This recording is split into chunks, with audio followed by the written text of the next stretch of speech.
This is also very similar to something the AP likes to do.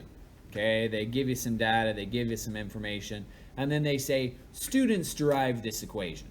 Now, you guys know fully well that they might have got it right, but they might have missed it as well. But you see the statement below the equation there where it says, regardless of whether the student's equation is true, do the following. So they're not asking you to prove that equation. Sometimes they will. Like in the last one, sometimes they'll ask you to come up with the equation. In this situation, they're not asking you to do that. They're saying the students have come up with this equation.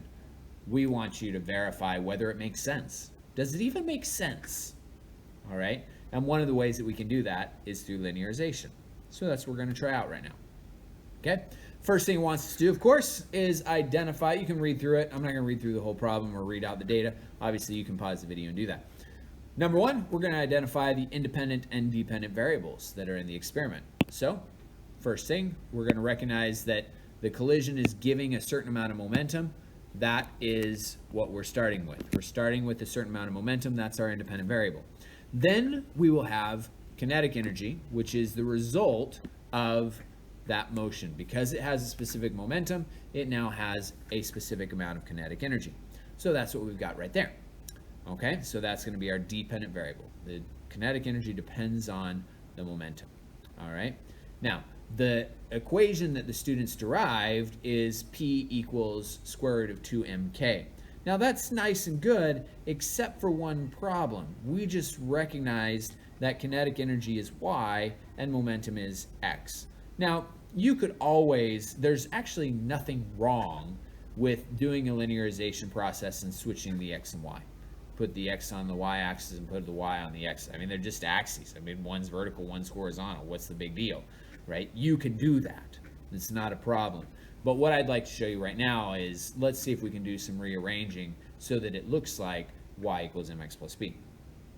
All right, so P is momentum. You can see it tells you that P is momentum there. So momentum is our x. So right now what they've given us is x equals the square root of 2 times the mass times the kinetic energy, which is our y there. We want to rearrange this into y equals mx plus b. So we'll go ahead and do that. We'll rearrange it into y equals mx plus b. So we need to get rid of the square root. How to get rid of square root? Well, you square both sides. So I'm actually going to move over here. So I got a little bit more space. So we've got x squared equals 2my. All right. And then I need to divide both sides by 2m to get the y all by itself, because I want y equals mx plus b. The y's got to be by itself. And so I'm going to go ahead and do that. I'm going to get the y by itself. In order to do that, like I say, I can divide by 2m. In this case, I'm actually going to multiply by 1 over 2m. For the same reason as before, there's a specific format that I want this in that's going to help me out. Okay, so I'm going to multiply by 1 over 2m there.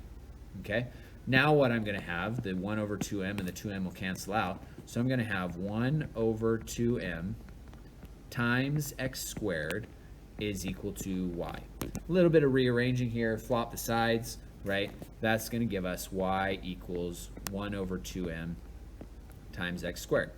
Now, this is y equals mx plus b. It's a linear graph, right? It's y equals mx plus b, where b, of course, is 0. Gives us a y-intercept of 0.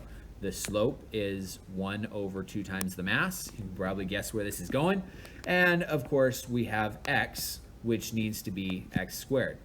So in number 3 here, where it says using the formula we derived in step 2, this was step 2, we need to indicate which quantities could be graphed to linearize the data.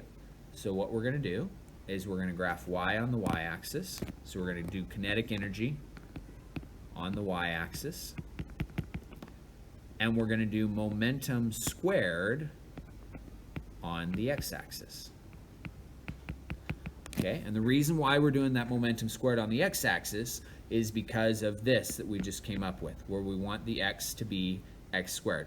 And x, as we talked about before, was the momentum. So we put momentum squared there. We're linearizing, right? We recognize in this case we know what the formula should be, and so we're using the formula and saying, well, we know, assuming that the students did it correctly, we know it should be quadratic. Now this is where we're gonna find out if the students were correct or not, right? Because we've done all the work correctly. We've found out that it should be a quadratic relationship between x and y. If we get a linear graph here, when we square all the x's, which that's the next step here, is we do need to square all the x's, all right?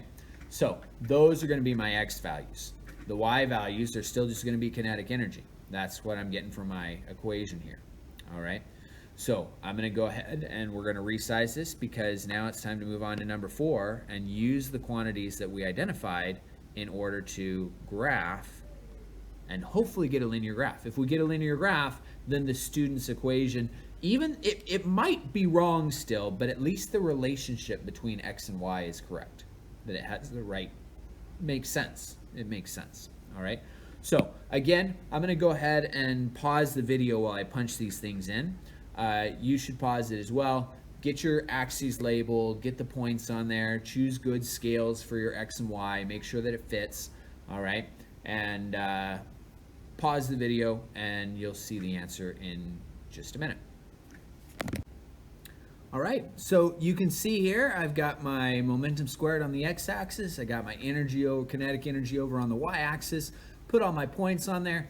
I did try to use a scale. I went by 50s down on the bottom and I went by 1s over on the y-axis just to try to fit as much of the graph as I could in there without having to deal with weird values and numbers.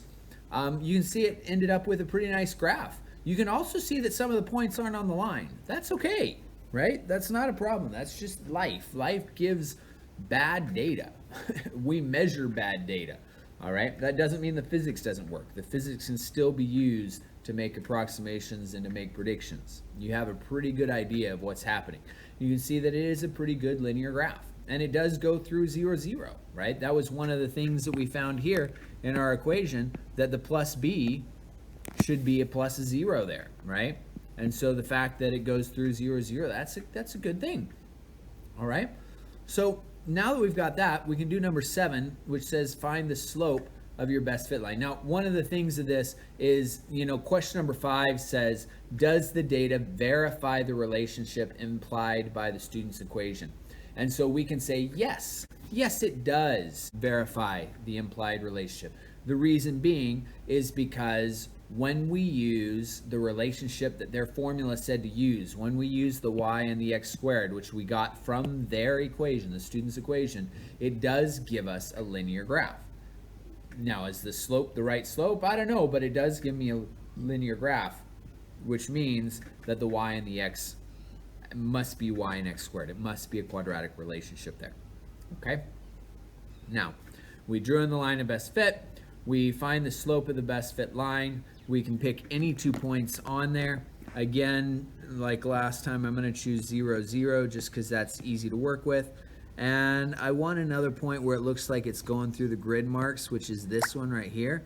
That looks like, I know it doesn't look like a nice number, but that's going to be 12, 13, 14,500, sorry, 1450 for the x, and the y value there is 14.